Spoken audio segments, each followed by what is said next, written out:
നമസ്കാരം. ഇന്ന് ബാലവേല നിരോധന ദിനം വീണ്ടും എത്തുന്നു. ഇത്തരം ദിനങ്ങൾ വരുകയും അത് ആഘോഷത്തോടെ കൊണ്ടാടുകയും ചെയ്യുന്നവരാണ് നമ്മൾ.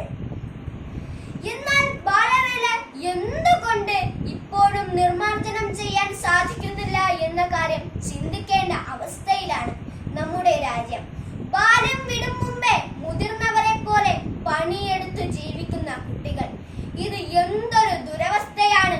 നിയമം കൊണ്ട് നിരോധിക്കപ്പെട്ടിട്ടുണ്ടെങ്കിലും ഈ കുറ്റകൃത്യം നമ്മുടെ ചുറ്റുപാടും തുടർന്നുകൊണ്ടിരിക്കുന്നു.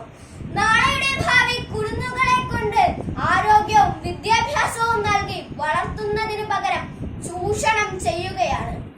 രാഷ്ട്രത്തിന്റെ ഏറ്റവും വലിയ സമ്പത്തായ കുരുന്നുകളെ സ്നേഹിക്കുകയും ലാളിക്കുകയും ചെയ്ത ഇന്ത്യയുടെ ആദ്യത്തെ പ്രധാനമന്ത്രി ജവഹർലാൽ നെഹ്റുവിനെ കുറിച്ച് നമുക്കറിയാം.